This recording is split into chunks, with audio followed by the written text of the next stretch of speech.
I'm your host, Jessica Hatch. We are here to inspire hope, spotlight rare battles, and unite families.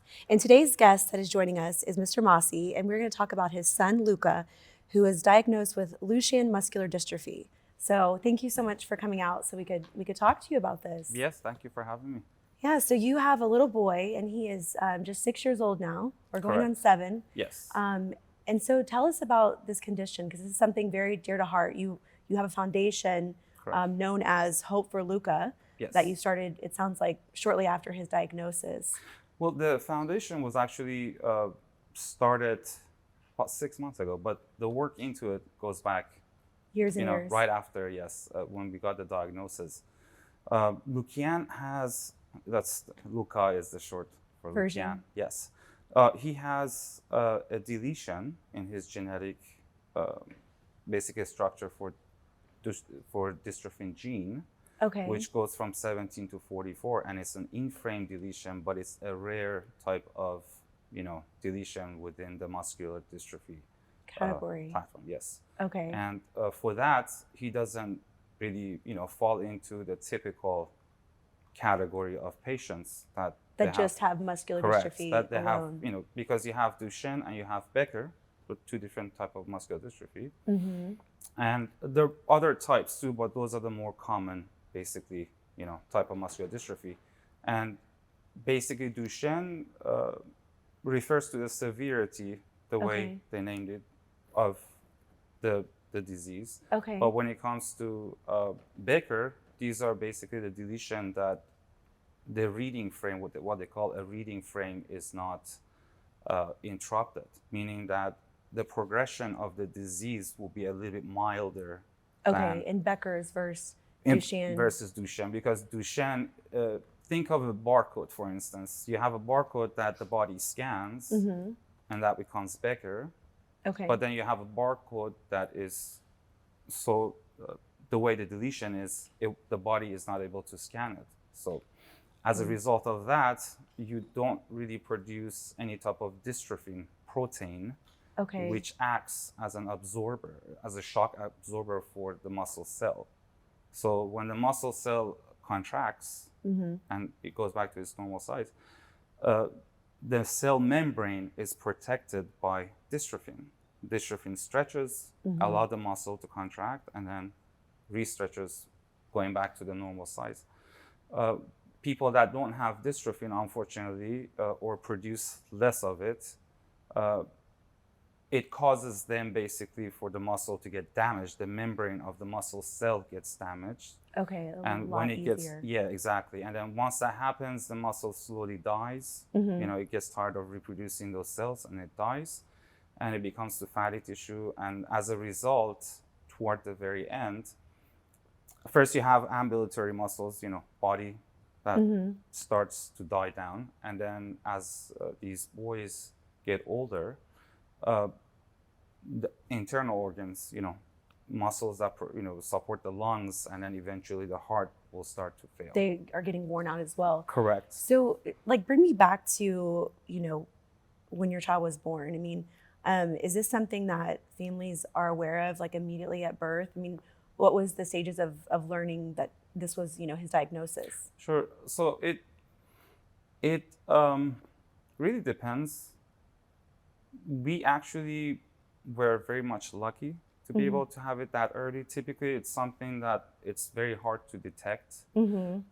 Typically, I would say if your child has any type of high ALT or AST levels in liver, that will be an indication, but that's not a definitive indication at all. Then you have to check for CK level on the blood. Okay. And once the CK is the biomarker, so once you check for CK and CK is high, that is an indication, a serious indication of a person might have a muscular dystrophy type. So is this something that during the pregnancy, the actual fetus can be tested for any of this? Or is it something you wouldn't be able to test the blood for until they're actually born? Correct, yes. And they are taking a lot of measures now. There are other organizations, for instance, PPMD, Parent Project Muscular Dystrophy. I'm a big fan of them, and they're pushing for different type of improvements, fetal basically. testing and Exactly, yes. Okay. Early intervention. So yeah. that's what they're pushing it for. And, hopefully once that's done, they can have more people can be aware of it, and they can actually put it as a regular test because, the earlier they know it, the better it is. Of course. When it comes so he was diagnosed at 14 months. So Correct. when you guys left the hospital, there was no assumption that really anything was wrong with Luka. Like everything you thought was fine until kind of some routine testing was done. Yeah, so he used to arch a lot when he was sleeping at night, and he would wake up, screaming, crying, and we thought it was something related to the stomach, and that's the reason he was arching. Yeah. And it went unnoticed until he was right about 14 months, and we noticed his calf muscles. Also, that's another indication. Started to be very tight. He wasn't relaxing it. Okay. So we mentioned that to one of the gastroenterologists that we took him because we thought the sleeping problem is the stomach. Yeah. So he did a test, and based on that test, the liver enzyme came high, and he was kind of suspicious, Okay. So he said, let's check the CK level. We checked the CK level, and it was high, so he ordered immediately genetic testing. Okay. And genetic testing is what really indicates, the deletion, the type of deletion. And so at that point, like that blood work actually, based on the liver enzymes and things, correct, was what told you guys that, this is the diagnosis. That's correct. And was that just muscular dystrophy at that moment, and then the Duchenne came? Well, no, it's they can tell you right away, Okay. Because the way they determine muscular dystrophy, Duchenne or Becker, like I said, it's mostly because if going back to the barcode, if you can scan it, it's a Becker. If you cannot scan it, and that's just the easiest version, yeah, it's a Duchenne. So Okay. his at that point, you're able to scan it, but at the same time, once he reached level 4 years old, Okay. at that point they changed. Originally it was Becker, but at that point they changed it. They changed the phenotype, the expression of the disease. They changed it to Duchenne because he started showing certain signs of Duchenne patients, which is, limping on and off and stuff like that. Yeah. And so there's only like 1 in every 3,500 like boys that are actually diagnosed with this. Correct. So it sounds, it's rare, but that's actually more common than I would think. Correct. To hear those numbers. Do you guys, is there like quite a big community, in Houston to be specific, or that you guys have, come across? Yes, we do have a very strong community, when it comes to, like I said, there's PPMD, the major ones that I know, there's... and PPMD you mentioned stands for? Parent Project Muscular Dystrophy. Okay. Yes, and Miss Pat Forlong is basically the president, and her story is quite inspiring because, Really? yes, she had, 2 children that unfortunately passed away when they were both 19, one 17 and the other one 19. Oh my goodness. So she was the person that kind of started really bugging Washington, D.C. for NIH to press for more research funding. Of course. So since then, they contributed right around $700 million, I would say. Amazing. In total, Yeah. raised money and contributed themselves as well as, advocating in Washington, D.C. So one of my inspiration, to be honest with you, is that organization. There's also Cure Duchenne. They're also a very active organization when it comes to funding research organizations. And but again, all of those are mostly for researchers that are for the most common type of Duchenne muscular dystrophy, which is the most fatal. And the way it works is like this. Imagine you have a child, very normal. At 14 months, 2 years, 3 years, the child starts to stumble and fall down, and weaker than other kids. And as a result, these children's, their muscles start to get weaker. Then they have to go on steroids. Once you pass that level, they have to be in a wheelchair to maintain the integrity of the muscles. Yeah. And go ahead. No, so that's actually what I was going to ask. As it relates to like, what does the treatment look like? Because I'm assuming whether it's the Duchenne or the Becker's, like they both have like a very vigorous treatment plan to, to try and keep, I guess, as much muscle as possible, which Correct. like it sounds like it then, goes to the organs and different things that, start to basically suffer as well, just from all of what the body takes to try and keep the muscle. But what is that? I mean, is it multiple like doctors on board with the treatment for your child, or for the, for the children with these conditions? Or so it's very specific, depends on the type of deletion that a patient has. So for instance, my son, he has a rare case because his is an in-frame. That means it's supposed to be milder. So he falls within what we call a gray area, meaning that he's not a main type of Duchenne. But for Duchenne kids, and trust me, on those also, there are different type of deletions. The ones that are more popular, and that's where the patient pool is basically larger. Okay. So the focus is on those patients. Yeah. And they have the more immediate need for it. But then there are cases like my son's, either in Duchenne, Becker, or what they call now an intermediate, which is in between of those two. Okay. So that's where my son almost falls the category that he falls into, but these terms are still being pushed when it comes to FDA and stuff like that, because this is all new still to the researchers. Yeah. So what type of specialist does he see? Is it neurologist? Neurologist. Correct. Okay, and they're the ones that prescribe any medications or do the shots that you mentioned, like the steroid shots, or yes. So the neurologist is the one that basically take care of all of those routine things. But then, if at this point there is no cure, so either you attend any type of clinical trials that are going on, and like I said, there are a lot of them that are very promising. So knock on wood, hopefully soon enough, within the next couple of years, they've been they've been getting close. Yeah, so there's a lot of hope there. Okay. But when it comes to other kids that fall in the gray area, where you really can't get into any type of trials. And it's very interesting. One thing that I wanted to mention is that this type of disease, because there is no cure, parents are actually quite involved. I mean, I've been talking. Yes, I've been talking to a lot of parents when I go to different conferences, and my God. Yeah, so we do have to take a quick commercial break, but when we come back, I want to talk more about the foundation and the involvement from these, various families that also have children with these conditions. So we will be right back after this quick commercial break. As a father, like, you're obviously, your heart's like 100% behind it. Yes. So I think your approach is very solid, and I feel really confident in your journey. Sorry, I don't mean to cry. No, that's okay. Hey, welcome to Infinity Diagnostic Center and Prestige Medical Pain Clinic. We are right here in the heart of Houston, inside the 610 Loop.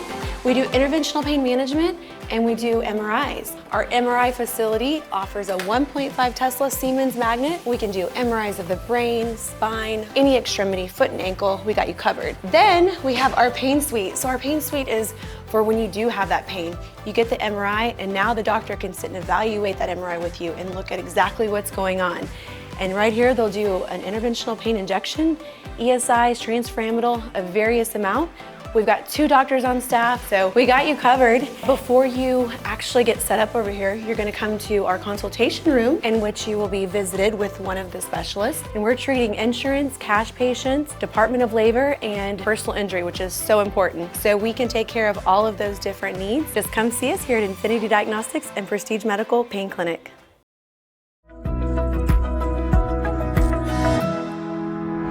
Welcome back from the break. If you have just joined us, we are here with a father of a child with Duchenne Muscular Dystrophy. Now, this is a degenerative disease that currently does not have a cure. And so just before the break, we were talking about the fact that there's not a cure. Your son's particular diagnosis happens to be in a very gray area of the Duchenne muscular dystrophy. So hope for Luka. This is a foundation that you started, what you said, 6 months ago? Correct. Yes. So why now? I mean, he's, all these years of trying to, find hope and find organizations, but like what made you want to go ahead and start one of your own foundations on behalf of your son? When he was, like I said, 14 months old, at that point, I knew, we've done some basic research. I knew there was not much actually we could do because he was too young when it comes to clinical trials. So I ended up waiting until he actually turned 5 years old.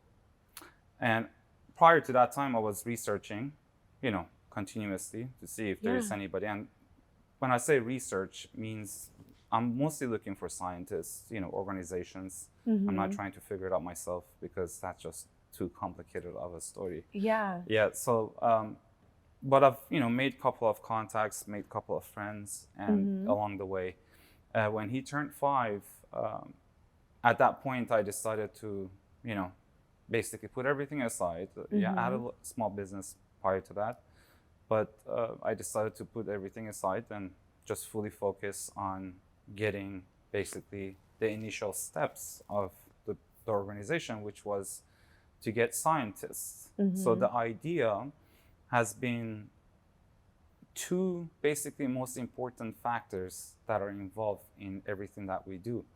One is that, to my opinion, you have to have, for an extraordinary result, finding a cure or trying to slow down a progression, you have to have an extraordinary effort, of course, placed into it. Otherwise, you're not really going to get it. So and a lot of push is needed. Of course, and just to take me back, so when you say there wasn't opportunities for clinical trials for him, is it you have to be of a certain age to participate in those? Any clinical trials, at least for muscular dystrophy, that I know of, the minimum age requirement, even if it's something that is for him, has to be 5 years old. Okay. So they just won't do any type of trials if you're not 5. I see. So, yeah. Okay.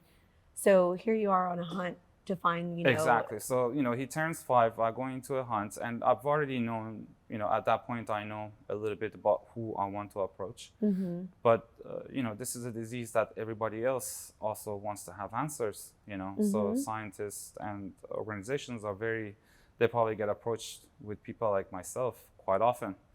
And what it took for us, like I said, two factors that I was looking for was the scientists. They have to be the best.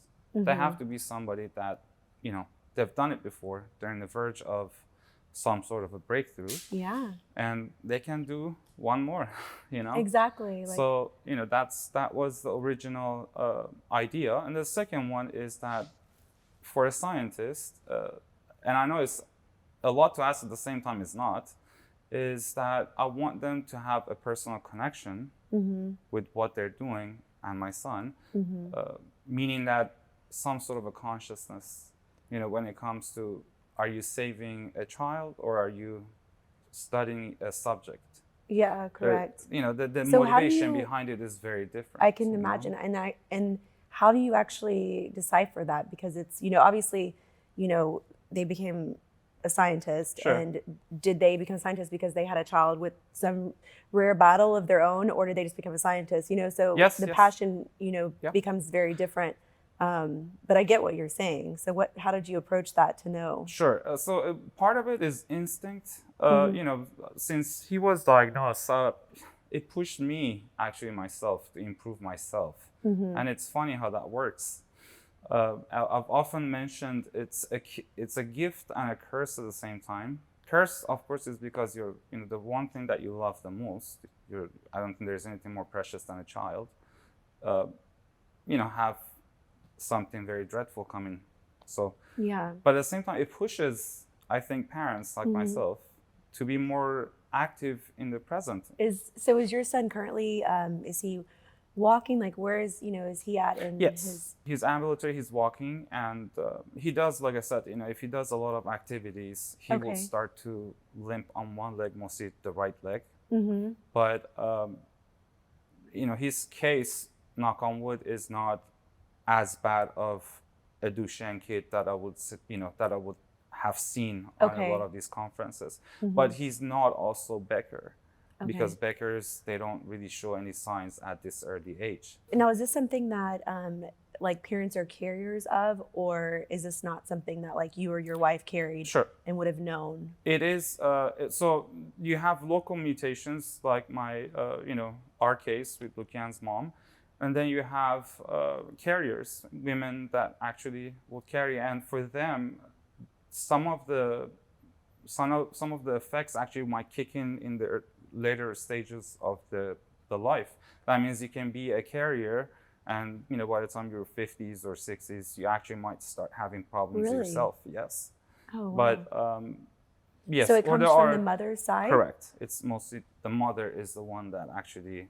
Okay. Yeah. So she didn't know, like she didn't Correct. Yeah. know going into having children. And do y'all have other children together, or just? We don't. No. Okay, so just your son. Yeah. Do y'all plan on having other children? Or? No. Okay, he's a full-time. Yeah. You want to give him all your attention, I'm sure. That's correct.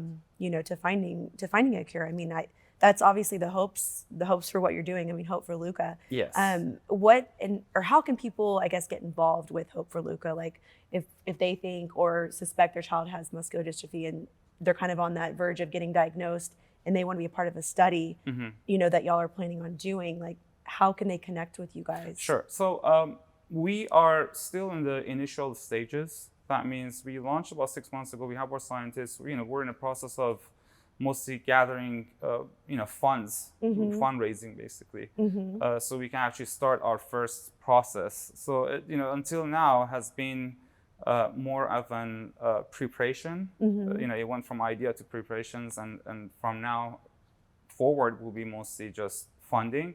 But anybody that would like, they can contact us through the website. There's my actually cell phone is on the website, so they can directly contact me. And once we have a second or a third child that wants to start, we start it at the same time. Okay. Yes, because these scientists, they can actually, the more we fund them, and what we do is we're not really we're not owning the studies. We only donate this money to scientists. For instance, our scientist, Dr. Duan, he's the head researcher in University of Missouri, and what we do is we donate the money to them, and we have them to do the study, and they can publish that study. So we benefit from it, of course, to know for our own son. Of course, yeah. But also the community benefits from it, and we look at different approaches or different scientists. So we're not going to plan to stick with only one type of like study. you're constantly like getting out there and attending other events from a networking purpose to come across like new innovative things going on or other scientists that could be a good fit. Which, I mean, I love your approach because most of the foundations that I'm aware of, they're just more about like, let's do like a run, let's create it. Like it's more of awareness related. I mean, you're actually going, into the trenches and like, let's find scientists, let's create a cure, you know? And I think that's, I mean, as a father, like, you're obviously your heart's like 100% behind it. Yes. So I think your approach is very solid. And I feel really confident in your journey. Sorry, I don't mean to cry. No, that's okay. No, but I just think that, it's a beautiful thing and that, you've kind of, it sounds like you took a step back from like whatever business you were in, and this is kind of, you're creating it as your full-time world, right? Yes. In the beginning, you go through a lot of grief, but once that settles down, the only question that I asked myself, and it was really as simple as that when I wanted to start this, is that are you able to look at your son when he's 18, 20, 22, when he asks you the questions, did you do everything for me? Yeah. If you want to really be able to ask that question, then you have to make a decision right now, And I made that decision, and it's just a matter of sticking with it, which is difficult because, when there is no cure, people don't believe in the movements. There's a lot of questions asked, but it's just a matter of reminding yourself. Yeah, like believing. Yeah, and believing really that picture. I always have it in my head that he's standing in front of me now, asking, "Hey, did you do everything for me?" As far as his life goes and stuff, is he in like regular school? Like, what does that look like from like a family's perspective? Sure. As to how that works. So, fun fact: he was actually home birthed. Wow. We've been really taking a holistic approach when it comes to his upbringing, especially after he was diagnosed. It's funny because people will think, he might not. We've been paying a lot more attention to him when it comes to upbringing and, eating organic food and stuff like that. Great. Because those are a must, Yeah. basically, for most of the patients. So, he's a very happy boy, very connected, I would say. And, he has some ideas about his condition, but we try not to make it into something that will be traumatizing, because there is that element of psychological well-being when it comes, children from, birth to 7 years old, they go through a period of, getting structured. So those are very important times. And we really try to manage, first you have to be honest with the kid. We try to. But then at the same time, we try to not make it more traumatic. So, he knows that he has a condition and that's it. And so as far as Luka, is his neurological state the same as somebody that does not have muscular dystrophy, or does that also suffer with this condition? A short answer is that mentally, they are just like another kid. So they might have some sort of ADHD, for instance, stuff like that, comes up because the muscle balance and everything that happens, the chemical imbalance in the muscles are different. But these are regular kids. So you're watching, understand everything going on. Exactly, they understand. And things they might need to do different. Correct. To strengthen themselves or create just the longest life possible. Exactly. And that's what makes it very difficult, because these are the kids that are fully aware and they're growing just like any other kid. But unfortunately their muscles are not really cooperating in the growing part. And as a result, psychologically you can imagine what parents also, and also ultimately the poor children, what they go through, because until a certain time you could run, do everything all the kids are doing, and all of a sudden you're in a wheelchair and everything is going down. With not a traumatic accident. Correct. Just based on what's been going on with the diagnosis. And what I wanted to add is, not only for our own organization, but I really believe that not enough attention is actually given to the muscular dystrophy community, and I really encourage other parents to speak up, because you're talking to these parents that have been, to my opinion, and I haven't fully been there, but they've been to hell and back. I think the worst thing in the world for a mother or a father is to watch their kid go through that. But at the same time, because there is no cure, not a lot of people actually understand. So I feel like they've been a little bit left alone. So and I just wanted to highlighting encourage, it, creating more awareness, and Hope for Luka. Is it hopeforluka.org? Correct. Is the website? Okay. Yes. So thank you so much for joining us. Absolutely. You've enlightened me us. with this information, and we'll do our best to spread the word as well. And I wish the best and most success for this, and that you find a cure for Luka. Thank you very much. Yes, absolutely. It was a pleasure. Absolutely. Thank you so much for tuning in to another episode of Hatching for Health. And if you want to learn more or get connected with Mr. Mazi, go to hopeforluka.org. We will see you right back here next Saturday morning.